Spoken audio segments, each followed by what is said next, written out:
God's peace be with you in this fifth week of Lent as we continue our series, Spiritual Warfare, being clothed with God's armor. And today we pick up the shield of faith, as Paul says in Ephesians 6, with which we can extinguish all the flaming darts of the evil one. Can you imagine being in hand-to-hand combat and suddenly there's a flaming dart or a flaming arrow coming at you and having to put up your shield and extinguish it? Maybe you dip that leather in water beforehand knowing that was coming.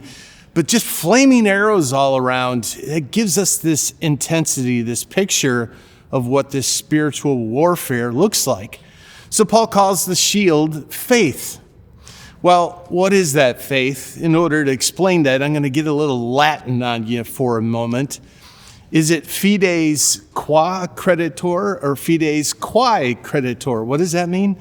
The faith with which we believe or the faith that we believe?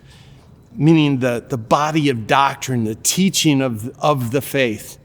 And based on the fact that all the rest of these armor pieces are gifts of Jesus, I'm going to share with you that we should think of this faith as being that collection of the teachings that God has delivered to us through His Word.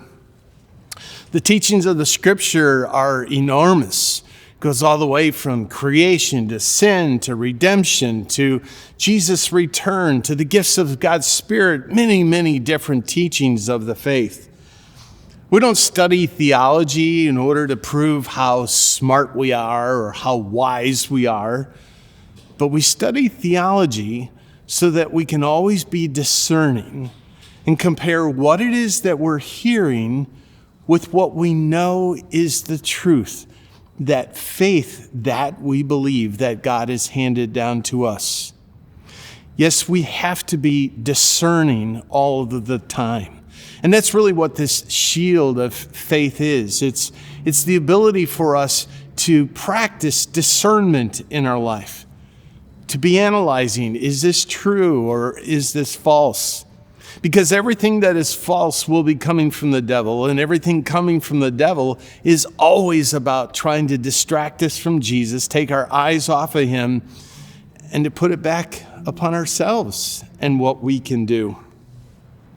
Yes, we have to live with that discerning heart.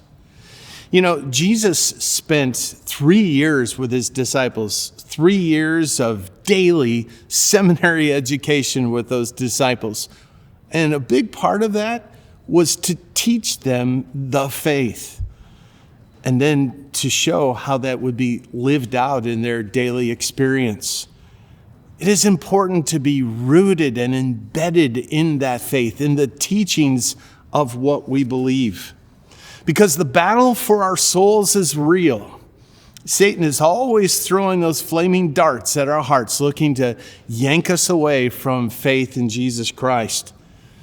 But with that shield of faith, with the embodiment of the truth that God has given to us, we are prepared for battle.